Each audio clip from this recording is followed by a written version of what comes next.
No, will it turn on? Whatever. All right. You ready?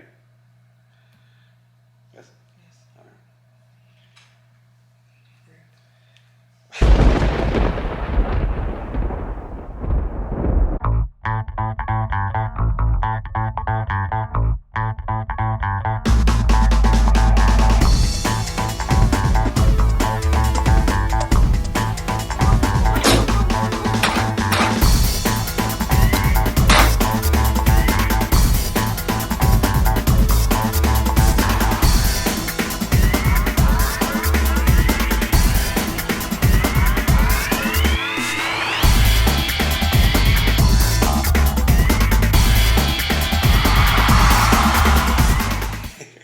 Why, hello everyone, and welcome to another episode of Frosto Talks.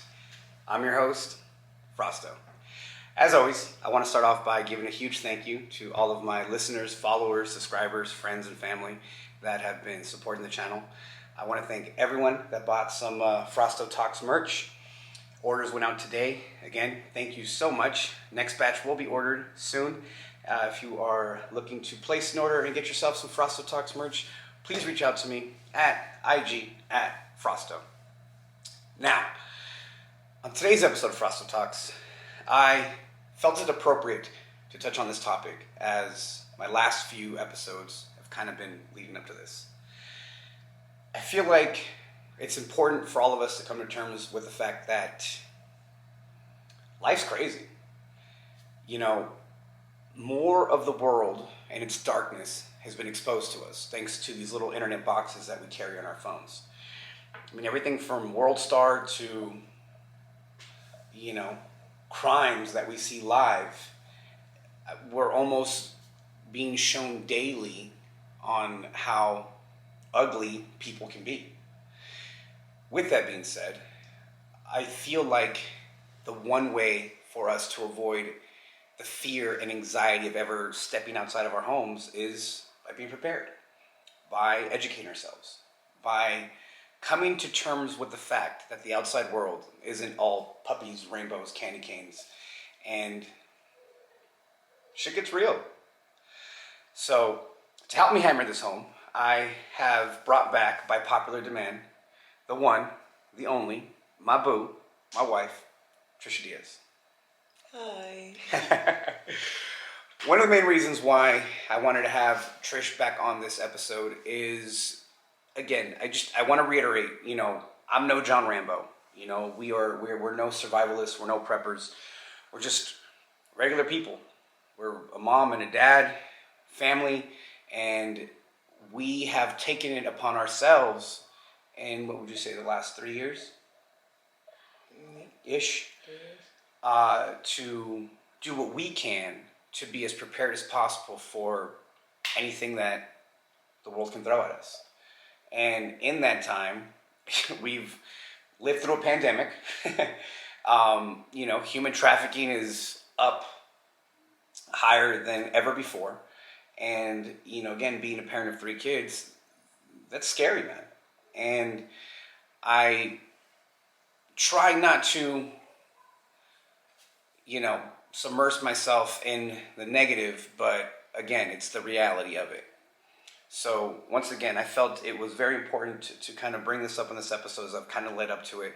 I've spoken about this briefly in my prior podcast, live now on YouTube and all podcast platforms. But today's episode is on being a great man and overall situational awareness. Now, I know what a lot of you guys are asking, right? What the fuck is a gray man? Well, the gray man is the concept of being able to blend in to your surroundings at all times. The main concept of being a gray man is really in the case of shit hits the fan. Civil unrest, the power grid goes out, something like that, zombie apocalypse. And once again, the concept is being able to blend in and not stand out as a target. Now, why is that important? Well, in a situation like that, when supplies are low, who is going to look like they have their shit together? Someone walking around with camo and all of the cool tactical bags, or a regular looking guy in a sweater, jeans, and a black backpack? The former. So in a situation like that, it is important to always blend in to your surroundings. Now, I wanted to briefly go over what the concept of being a gray man is and how applying that with simple situational awareness can, keep you safe. Really. What do you think, honey? I think you're spot on. So, let me start off by asking, what's being a gray man or woman to you? Just being aware of your surroundings and not making yourself a target. Like that just goes from, going to the grocery store, being aware of where you're parking and who's around you, to, I don't know, blending in, really. It's funny because, again, one of the reasons why I wanted to have you on was because I wanted to get a female's perspective. I saw someone post something, and I know they were just trying to make a statement, but it said something to the effect of, what men need to worry about when they leave the house. And it said, don't forget your keys and don't forget your phone. Or don't lose your keys and don't lose your phone.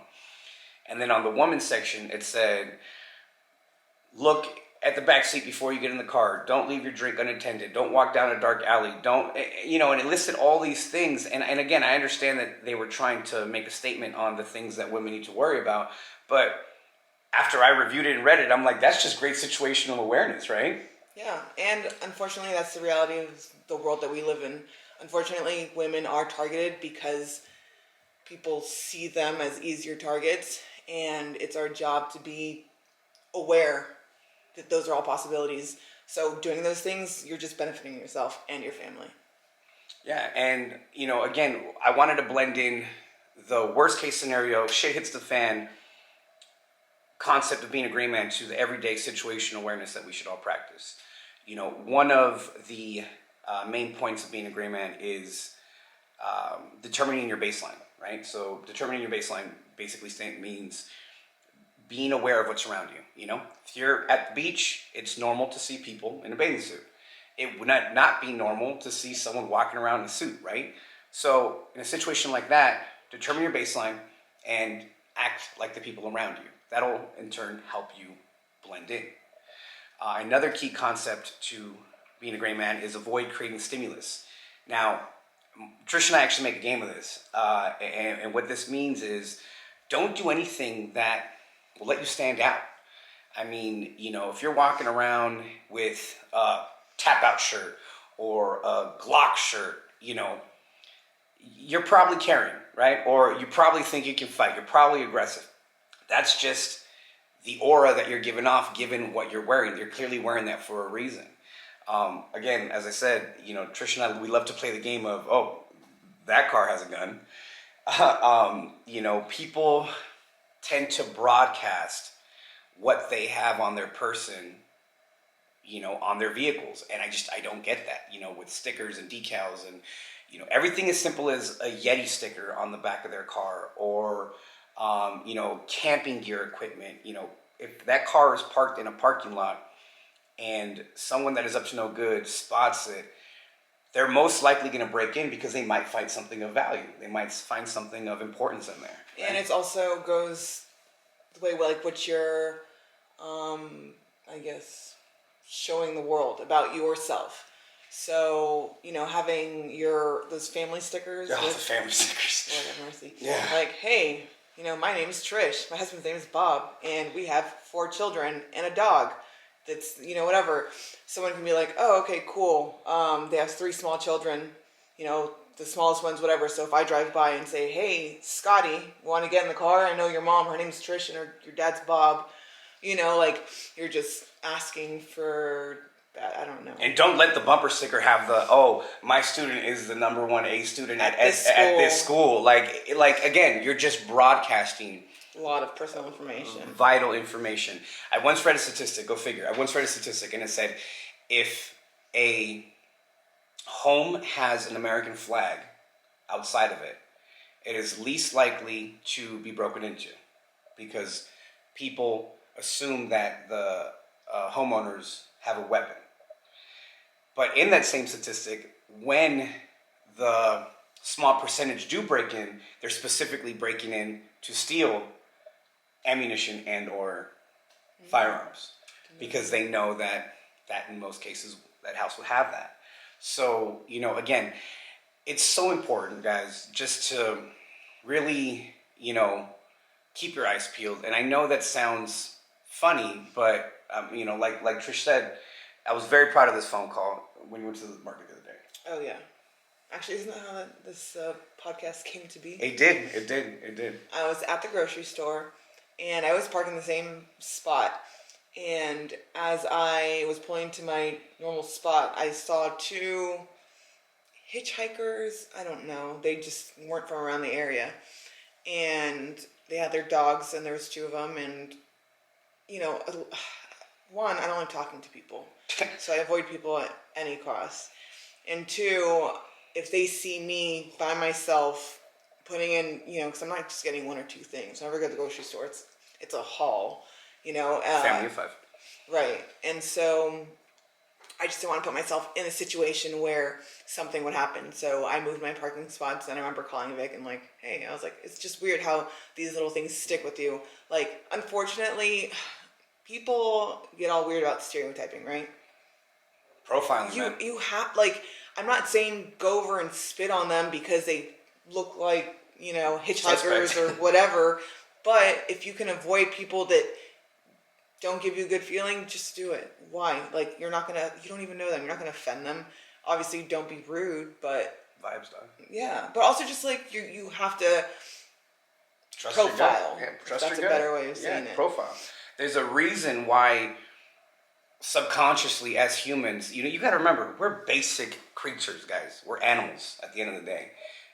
We have basic built-in defense mechanisms within our psyche, and a lot of it is ignored because of political correctness and what we should and shouldn't feel. Funny story to piggyback off that.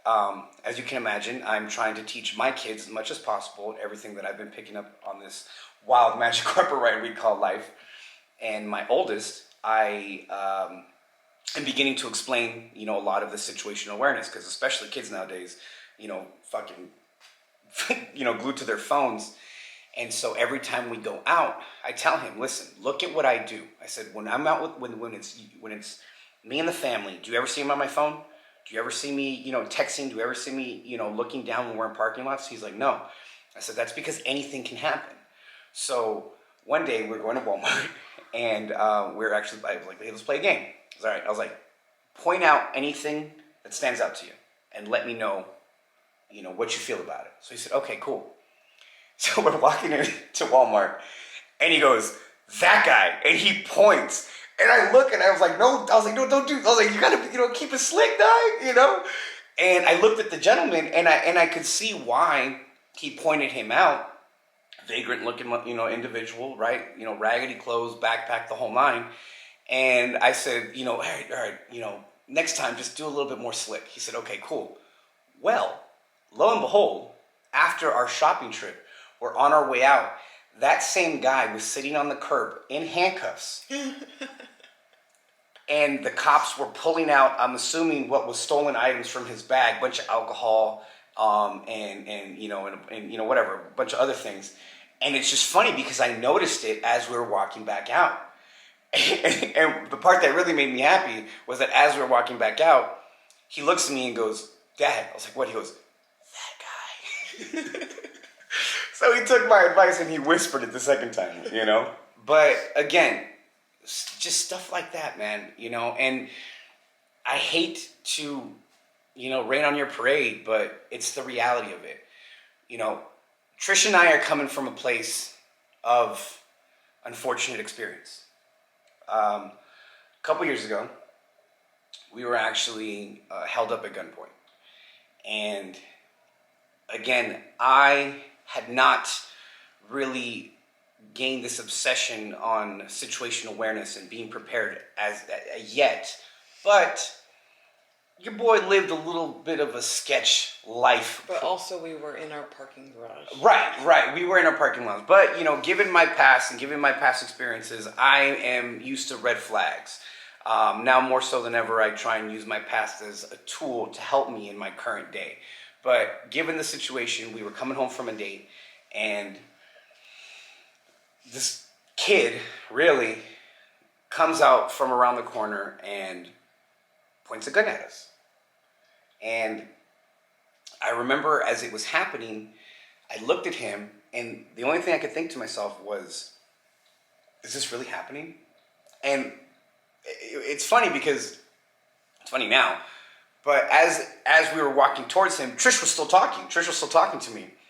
And, get on the ground, give me all your stuff, give me your phones. And the entire time I remember trying to split the difference between him and Trish and trying to talk this guy down. And, try to stay as cool as possible and while still listening and not, aggravating him in any way. And, kind of stalling really. And in the situation like that, my only concern was Trish's safety.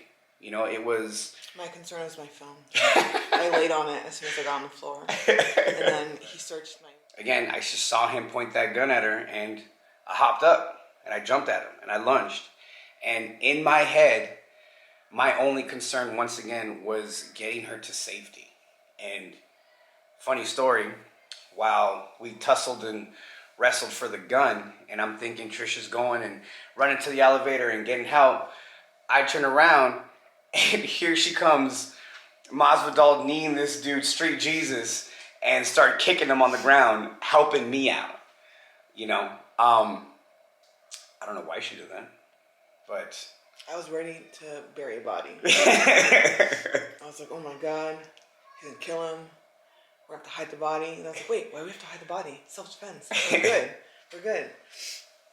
So again, guys, Trish and I are coming from a place of misfortune and experience, but it's the reality of it. The percentages of you being attacked are extremely high.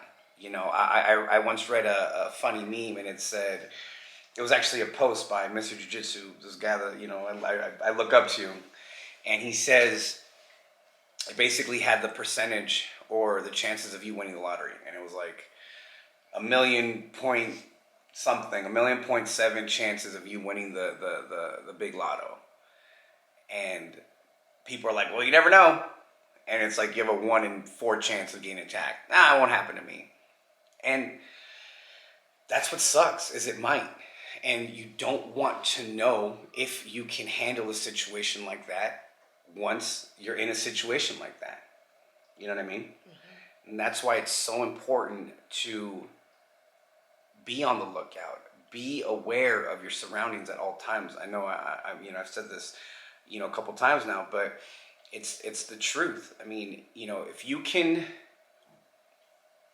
can spot a situation before blindly walking into it, why wouldn't you? And again, I know, thanks to political correctness and PC culture, it's rude to assume, but nah, fuck that. When it comes to your safety, it's the reality of it, Now, I'm not saying you have to broadcast like, oh, you look like you're a thief or a criminal.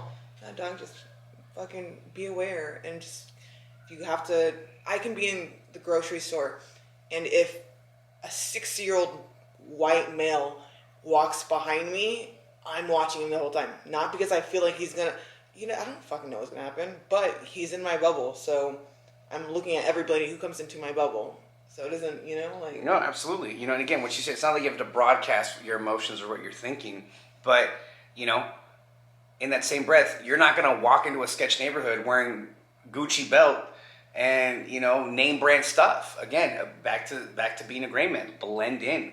Watch what you wear. Trish and I play the game of, oh, there's a gun in the car, but on the other spectrum of that, if you're wearing expensive clothing, and you're in a not so great area, have your guard up. And even that, that's an extreme, but for me, so I hurt my knee recently. Well, I have tendonitis because I'm old, but I've been wearing a brace. And the other day I was taking Liam to jiu-jitsu, and I had to stop at the gas station to get water, for the kids.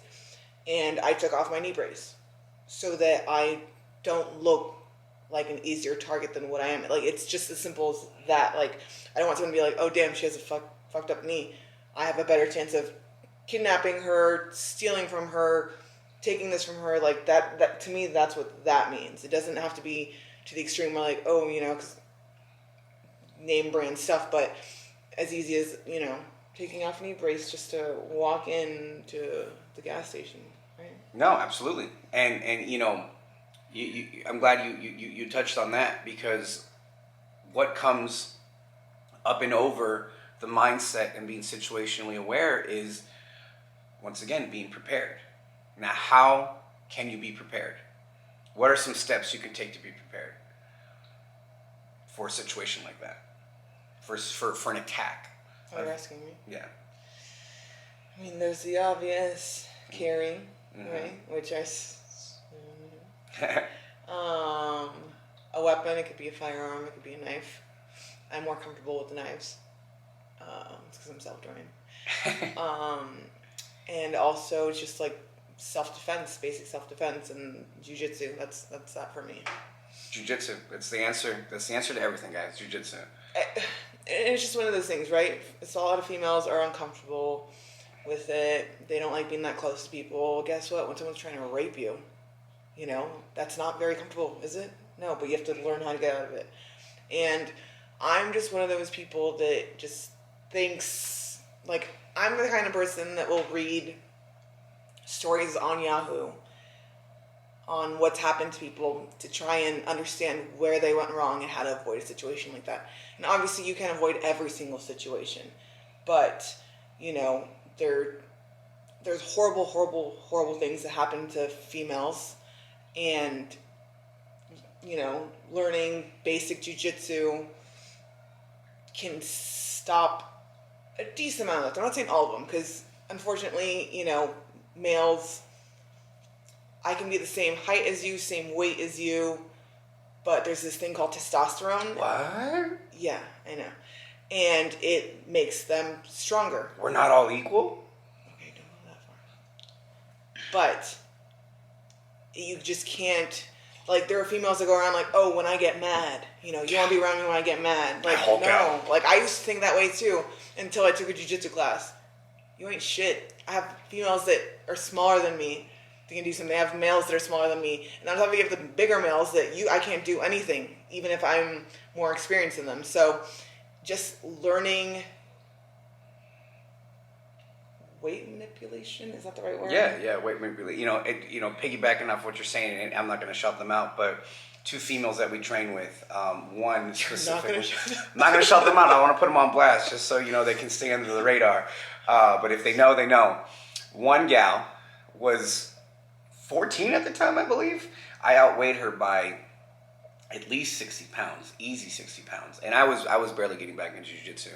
And again, just to convey to you the power of jiu-jitsu, I know why the instructor had done this, but another girl, a teenager, was scoping out the class with her family to see if you know, she wanted to do it as well. So the instructor at the time partnered me up with said female, and bro, she mopped the floor with me.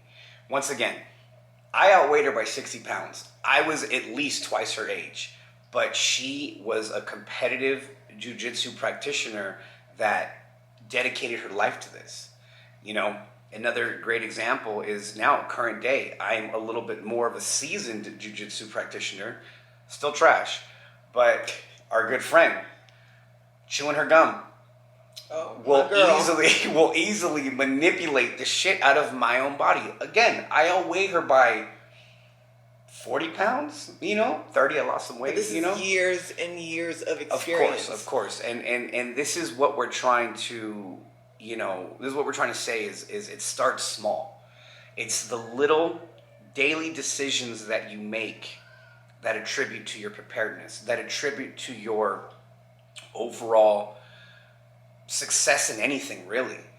But the few key steps that you can take is, you know, she mentioned carrying, right? She mentioned a firearm. Okay, just because you have a gun doesn't mean shit, right? Do you know how to use it? Do you know how to use it in a high stress situation? Do you practice with it? Because let me tell you, if you are in this fantasy world where, oh, well, I have a gun, so I'm safe. most firearm discharges are to the person, not necessarily to another person, and that's just the reality of it. Adam, my manager from work, he once told me when it came to studying and preparing for negotiation, he used the example that in the NFL, any play lasts 4 to 8 seconds, right? But professionals practice 3 hours a day for every second. And it basically equates to what they train for, how much they train for compared to how much they actually use it in a game.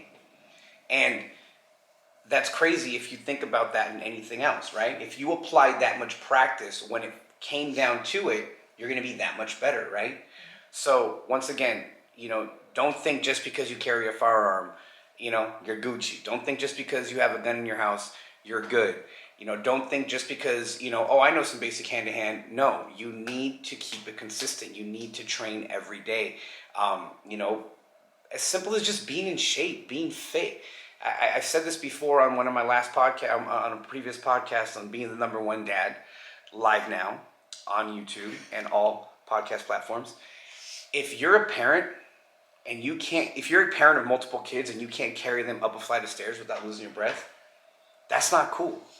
Like, you need to be ready for anything. You need to be ready to sprint a mile if you need to, God forbid, something happens for your children, And it's funny because I actually belong to a group called the Sheepdog Response Course. And it's a group on Facebook. I took this course about 3 years ago, Sheepdog Response by the great Tim Kennedy. We went over everything from basic hand-to-hand combat to running and gunning. And one of the key components that he kept bringing up and kept hammering home was, again, situational awareness. And how if you can just, see what's around you before stepping into that blindly, you can save yourself from a lot. And in this group, I asked, trying to get some females' perspective on things. Hey, what are some things that you think are important? And everyone basically had the same answer. And it was training. Train for anything. A lot of females, they all said the same thing. Jiu-jitsu. It's honestly, it's tried and true. It's been proven. Okay? It can beat out any other style out there. And quite frankly, when we're talking close quarters, grappling on the ground for a female in a terrible situation, there's nothing that can possibly beat it. Ladies, unfortunately, if someone is trying to force themselves onto you, they have to be in between your legs, right? Well, in jiu-jitsu, there's a position called guard, where your opponent is in your legs, and you have 100 ways of being able to kill that person in that position, And I get it. It might not be for you. No, I get it. It's uncomfortable. It's uncomfortable for all of us. But again, those situations aren't supposed to be comfortable. They're supposed to prepare you for situations that can happen. What? Is that what we're talking about? No, and again, guys, it's we're just regular people. We're just two parents. We're nothing out of the ordinary. I'm no Jan Rambo. We're no tactical John Wicks. We live every day just trying to be the best versions of ourselves for our children. But coming to terms with the reality that the outside world doesn't play nice, you have to keep yourself accountable. Accountability, folks. You're going to hear it over and over. But it's the truth. You have to keep yourself accountable to your safety and the safety of your loved ones. And so practicing how to become practicing how to become a great man, practicing, just how to blend in and how to be aware of your surroundings. There's, and you got to think social media, right? A lot of people post things that, help out as far as, like I remember during the holiday seasons, right? Something that was floating around was be mindful of if the handle to your car has a zip tie. that this is a way that people kind of target women. They'll have a spotter, and they'll notice single females that are on their own, or not necessarily single, but just females that are on their own, unaccompanied, doing their shopping. If they hit a certain criteria, whether it's age or race or look or whatever, they'll throw a zip tie on their car so they can know what to look out for when they come back out. And again, situation or information like that gets passed around the holiday seasons a lot. And I know I always share it, but it's the truth of it, right? And it doesn't matter if you're a teenager or you're in your 50s. Anyone can be a victim. Anyone can be a victim of this. As I stated earlier in the beginning of the podcast, sex trafficking is at an all-time high. And what's sad, and what I often ask myself is it really worse, or are we just being exposed to it more? You know what I mean? Like, was this always something? Like, I think it's always been something. It's just being brought to light now because of social media. Like, we have more access. Because if you think about it, the media was what we relied on. Like, I guess TV media is. I don't know where that shit. But now social media isn't super censored, because you have to admit it's a little censored. But the fact that your everyday people can post something and have it go viral within hours, days, whatever, it's easier to get a hold of that information. Yeah. So I think that's what that is. No, I agree. I mean, it's just crazy. I mean, I remember back in the day being able to, ride my bike with my friends, out. And we would be 2 cities over sometimes, taking the bus. And I didn't let my kids do that nowadays, they at earshot at all times, because I take this serious, man. I take this serious. And all it takes is that one time. When we got mugged, we were coming home from a date. We didn't think that we were going to, get welcomed by in our own parking lot by a gentleman in his Ruger, and it's just the reality of it. And you better believe, just the other day, where were we? We were at, we were getting food, and we were figuring out payment or whatever. And we weren't in the best area. We weren't in the best part of town. We were at Wendy's, remember? Because they don't take Apple Pay. Because they don't take Apple Pay, right?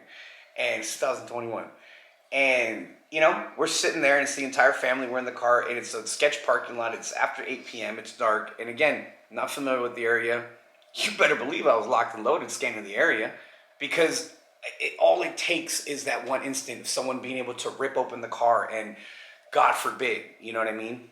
And I've dedicated every day the last 4 years to this being prepared. And like I stated earlier, it's the little decisions that you make daily that build up to your preparedness.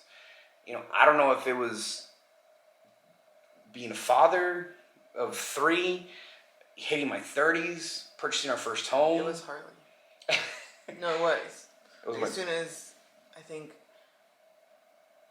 when was it that, remember when I was pregnant and you're like, oh, I got some ammo dropped off. Yeah.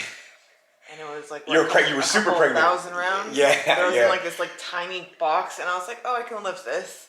I could not lift it. It was really heavy. It's funny when Trish told me she was pregnant, I started preparing, man.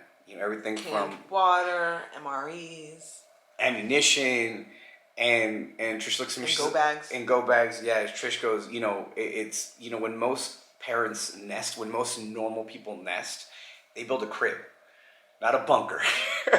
And I don't know, just to me at that time, it made sense. When we decided to purchase our first home, the first thing that I did was get life insurance on myself. Because God forbid something happened to me, I wanted to make sure that they were prepared. What? I was going to say, it wasn't me.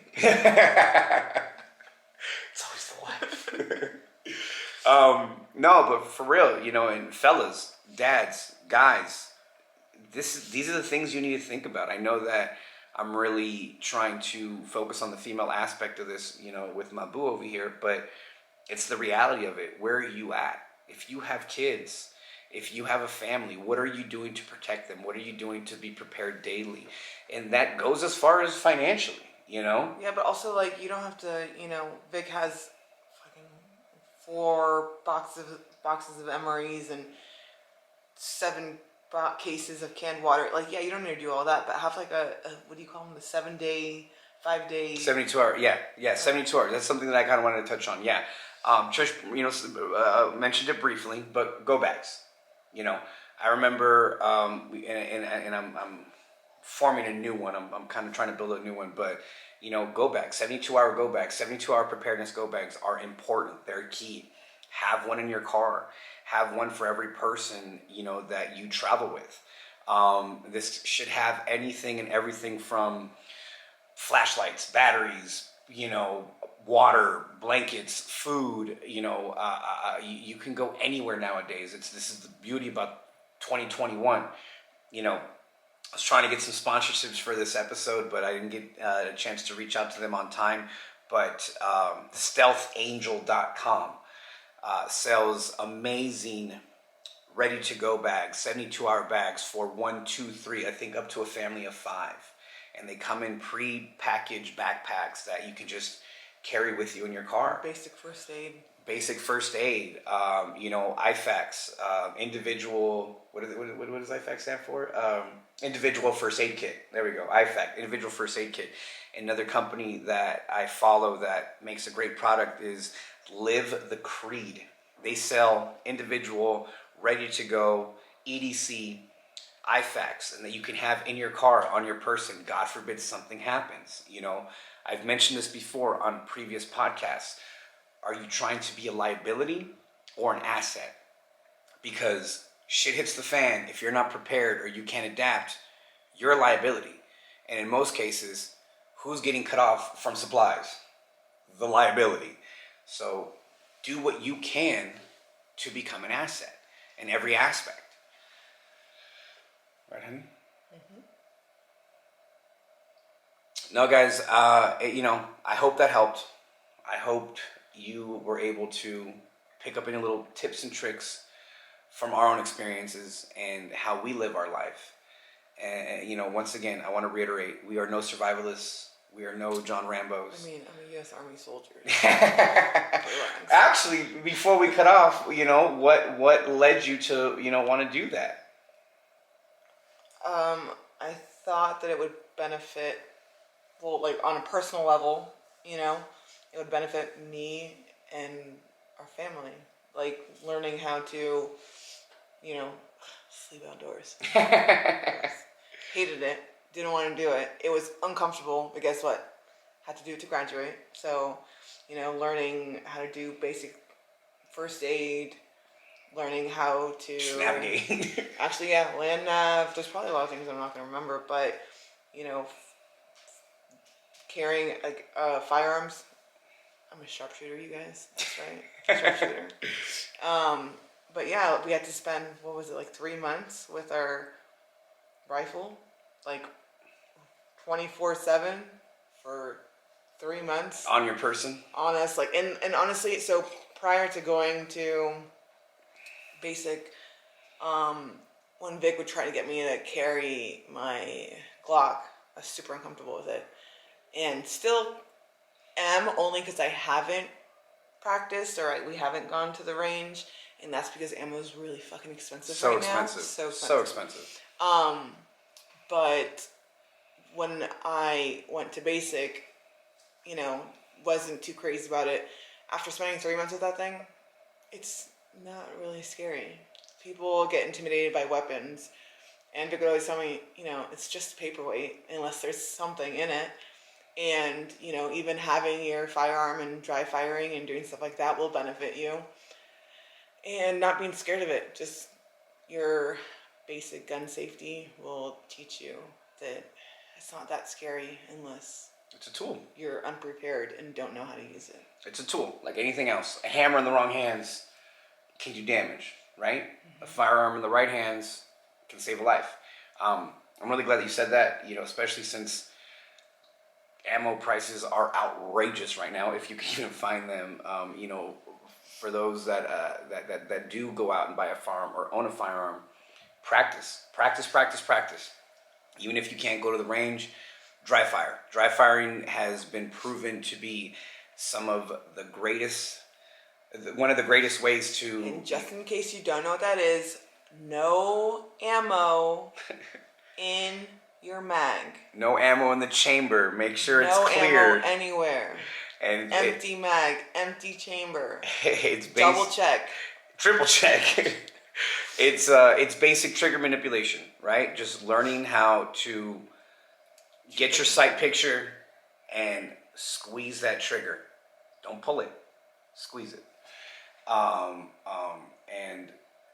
it's as simple as that, guys. We're not saying join the military as my boo did, right? Because not everyone's that cool. We're not saying go become a black belt in jiu-jitsu. Not at all. We're not saying go buy the latest high-tech tactical gear that you can't afford. Not at all. What we're saying is take the little steps daily to help you be prepared. Exercise. Go to your local jiu-jitsu academy. Take a class. Go to a firearms instructor. Take a class. Expose yourself to these things. Go to a basic first aid, course. Take the course. Have these things on YouTube it. YouTube it, yeah. Thanks to YouTube. Let me tell you guys, I started this podcast and YouTube channel about a month ago. And prior to this, I thought there was so much more to it than there is. And thanks to good old YouTube, that's what got me going. So, you can, honestly, guys, you can YouTube anything. Once again, Tim Kennedy, if you're not following him, Tim Kennedy MMA on I believe, Instagram and Twitter, he has a course, Sheepdog Response course. They are all over the country. They're always having courses all throughout. If you can take some of those courses or something to that equivalent, look into it. It's just going to help you out in the long run. And, And even before your first aid kit, even before, purchasing some type of weapon, even before self-defense, situational awareness, that's free. Situational awareness. It's free. I wanted to start with that. I wanted to end with that because, you can get lost in the weeds with all of the gear that you could possibly get and all of the techniques that you could possibly get. Do you know how many knots there are that you can tie? I don't know. I'm sure there's a lot. There's a lot. We could spend hours talking about all these things. But the one thing that you can't buy, that you can't pay for, and that in most cases will save your life more than anything we talked about, situational awareness. So, thanks for listening, folks. Once again, I hope you're able to pick up any little tips and tricks on how to keep you and your loved ones safe. And until next time. So, Was good. We might have been a little all over the place. A little bit.